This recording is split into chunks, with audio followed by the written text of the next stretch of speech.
on printing techniques. This unit introduces skills needed for the process of printing. Students will learn printing techniques through a combination of textual content and drawings.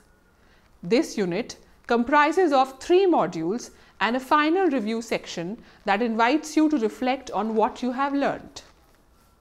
By the end of this unit, students will be able to identify the materials and tools required for printing and describe the basic printing techniques.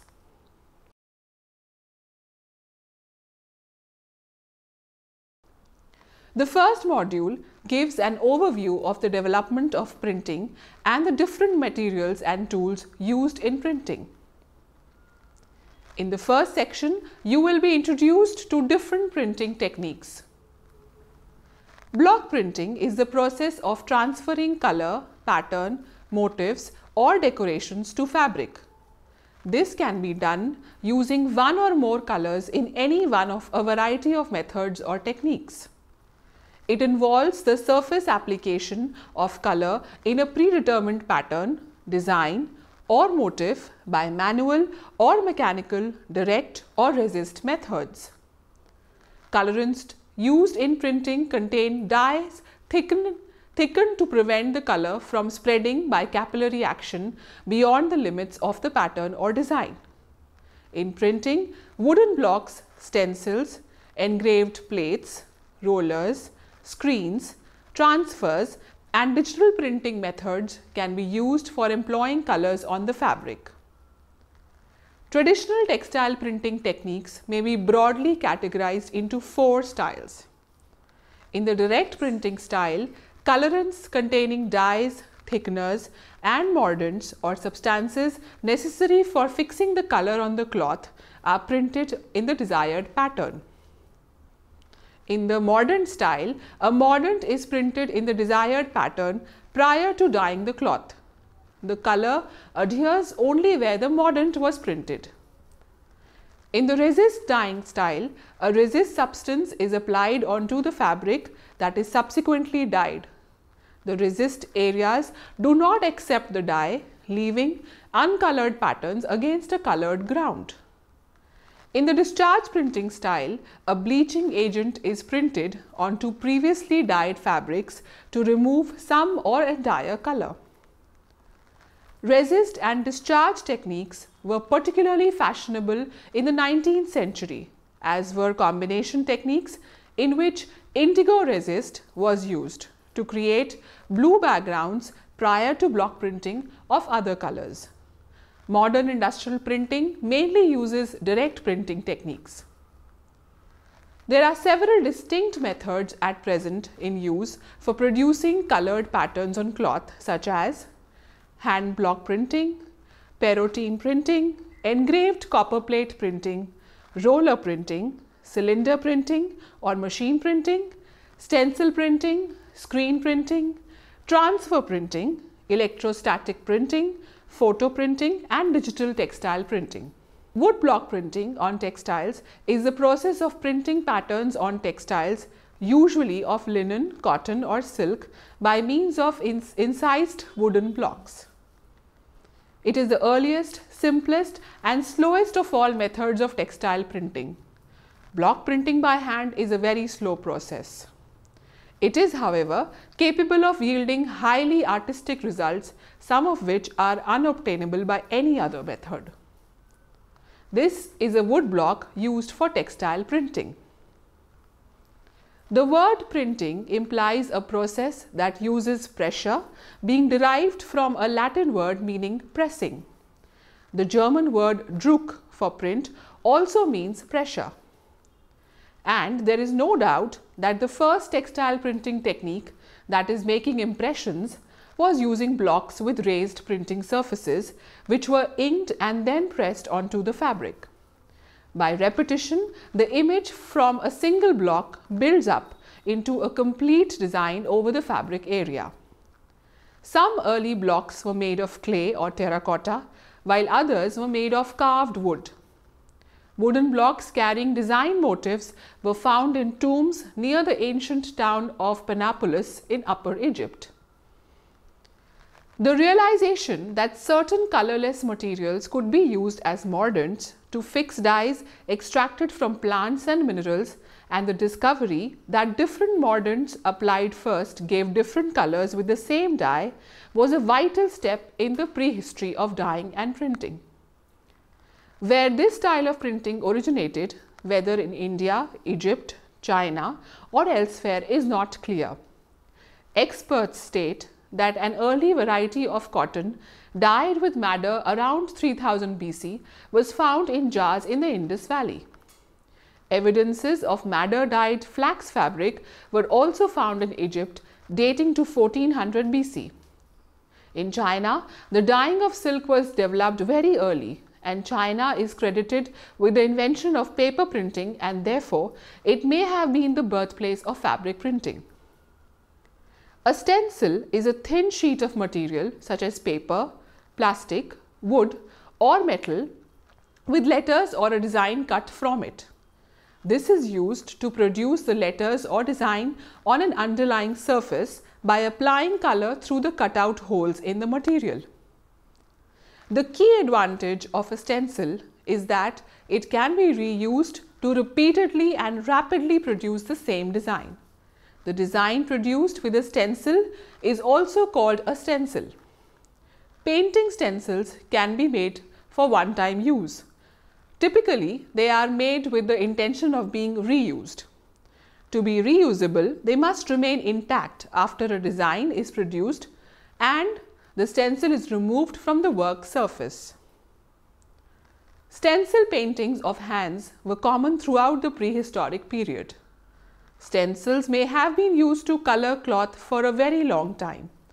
The technique probably reached its peak of sophistication in katazome and other techniques used on silks for clothes during the Edo period in Japan.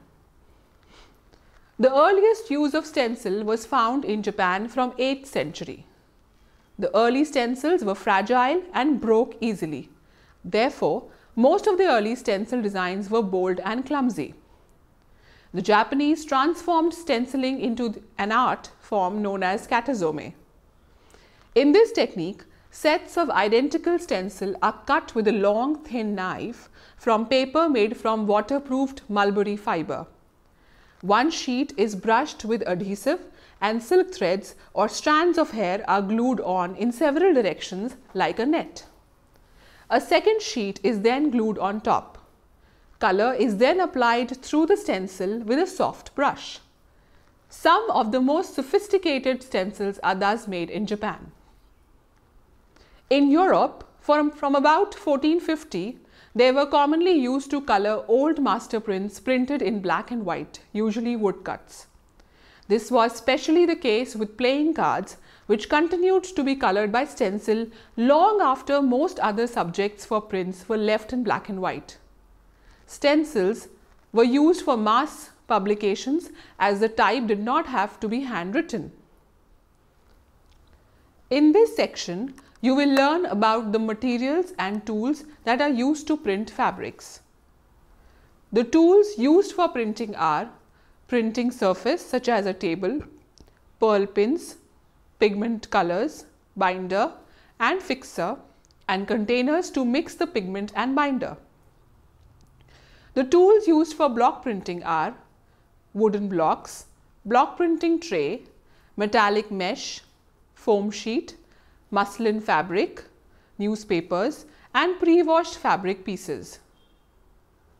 The tools used for stencil printing are plastic sheet to cut out the stencil, pencil or pen for tracing the design, a duct tape, stencil cutter or knife, cutting mat or piece of glass, thick brush or foam brush, sponge, pre-washed fabric piece, polyurethane or acrylic sprayer and newspapers. This module gives an overview of the block printing technique. The process of block printing begins with the wooden blocks. Wood carvers cut designs into blocks of different shapes and sizes in which the portions to be printed are carved or raised in relief. The top of the block has a handle for the printers to grasp. Each block has 2 or 3 cylindrical holes through it to permit the passage of air and to allow excess dye to squeeze out. There are also various points carved into the block which the printers use as placement indicators as they pick the block up and move it to the next patch of fabric. The blocks used for block printing can be made up of different types of wood, metal, linoleum, etc.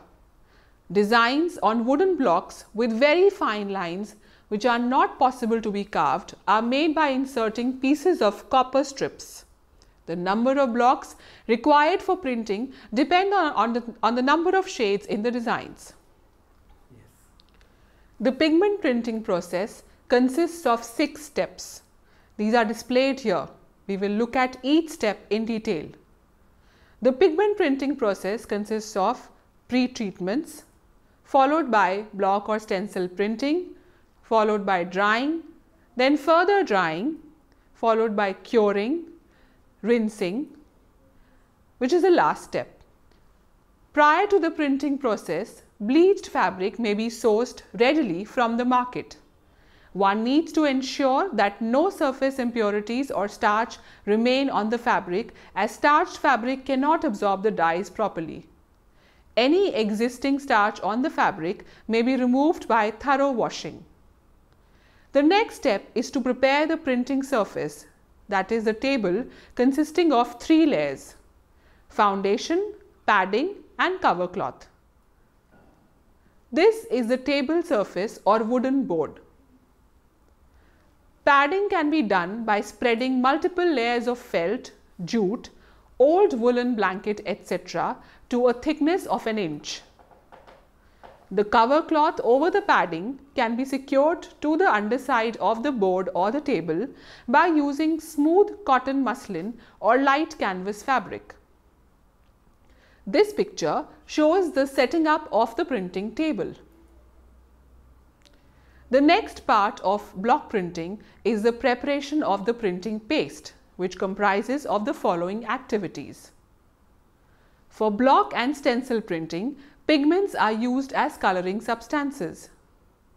This is the film forming material which forms the bond between the pigment and the fabric.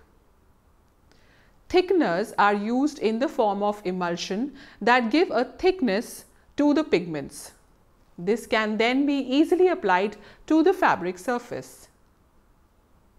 There are catalysts and cross-linking agents that help in printing process. To prepare the printing paste, a binder emulsion is first prepared and later mixed with the pigment. This paste is then used for printing. The table displayed here shows the recipe for binder emulsion. This table gives a recipe for printing. More binder can be added to the above paste as required. Pre-mixed binder emulsion is also available in the market, which can be directly mixed with pigments and fixer as per the printing recipe. In the next stage, the fabric to be printed should be ironed and tightly stretched on the printing surface and can be secured in place by pins. Areas to be printed are marked with the help of fugitive color and measuring tape or scale. Proper gaps or seam allowances should be left for cutting and stitching.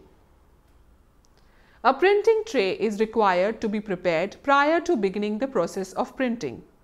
It helps to keep the printing paste evenly distributed on the surface of the block. The printing tray is a rectangular wooden or plastic trough. The first layer in the tray is a metal mesh. It is followed by a thick layer of woolen felt or foam sheet. This is then covered with a thin muslin cloth. The color is spread on this upper layer with the help of a small stiff piece of cardboard, metal or plastic. The block should be carefully pressed on the printing tray with even pressure so that it may pick up a uniform layer of printing paste. The block is then stamped on the stretched cloth by giving blows with the fist on the back of the handle to ensure a clear impression of the design. The printing of the design should be carried out either from left to right or vice versa, or as per the layout of the design to be imprinted. A separate printing tray is required for each color of the design. The block is stamped repeatedly to build up the pattern or design, and the process is carried out until all the colors are separately applied. Finally, a second application of color is done. After printing, the fabric is left for atmospheric drying. The freshly printed fabric should be handled with care so that the impressions are not transferred to other areas of the fabric. Next, the fabric should be heat set at a temperature of 90 to 100 degrees Celsius. This can be done with a dry iron or heat press, pressing the printed fabric from the reverse side for 2 to 5 minutes. Move the iron to avoid scorching. This is followed by curing, which is done in a curing chamber at a temperature of 140 degrees Celsius for 5 minutes. Alternately, curing treatment for the fabric can be done in a dry oven, for which loosely rolled fabric may be wrapped in an unprinted newsprint paper for 2 to 3 minutes at 170 degrees to 180 degrees Celsius.